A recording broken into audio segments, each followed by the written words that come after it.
In the 2010 World Cup qualifiers, a moment happened that no one talks about anymore. Not because it was forgotten, but because it was too painful to remember. A French legend, a man who had conquered every league in the world, celebrated a goal before the referee confirmed it. The stadium erupted, his teammates ran toward him, and then silence. The referee waved it off. France was eliminated from the World Cup. But here's the real question nobody asked afterward. Why did he celebrate early in the first place? Because the answer to that question will change how you think about everything you're building right now. You see, most people think early celebration is about arrogance, or overconfidence, or bad luck. But neuroscience tells a very different story. When you celebrate, even mentally, your brain releases dopamine, the same chemical that fires when you finish a meal, when you win a prize, when you complete a task. And here's the brutal part. Your brain cannot tell the difference between almost winning and actually winning. The moment dopamine hits, your performance engine shuts down, your focus narrows, your hunger disappears. This is not weakness, this is biology.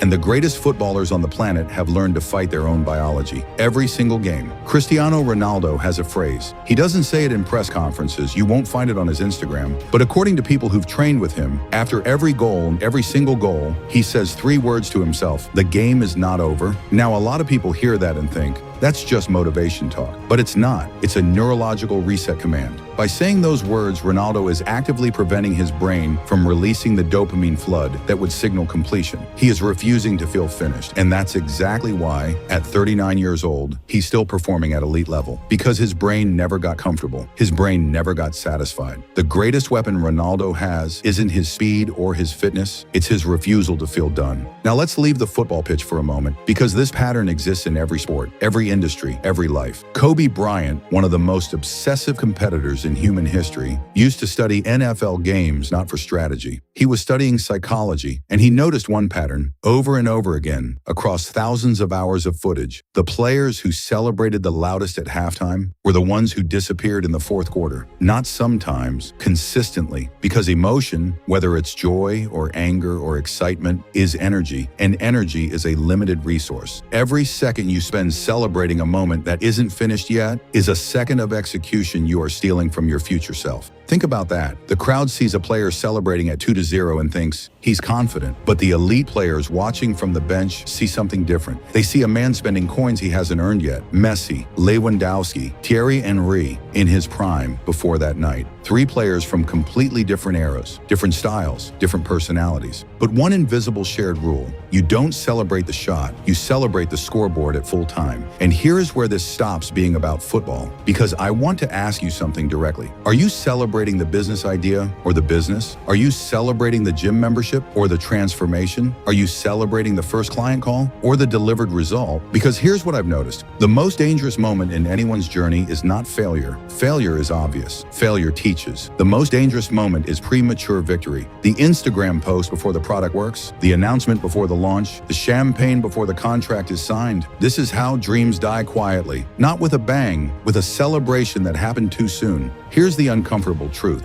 The reason most people celebrate early isn't laziness. It isn't stupidity. It's because the beginning feels like the hardest part. And when you survive something hard, your brain desperately wants to feel like you've won. But the scoreboard doesn't care about your feelings. The market doesn't care about your announcement. The finish line doesn't care how excited you were at the starting block. Ronaldo didn't win 5 Ballon d'Or awards by feeling finished after the first goal. Kobe didn't win 5 rings by celebrating at halftime. And you won't build what you're building by popping the champagne before the result exists. So the next time you feel the urge to celebrate early, ask yourself one question: is the game actually over? Or is this just the moment your brain is trying to make you comfortable so you stop fighting? Because the best in the world already know the answer. And now, and so do you.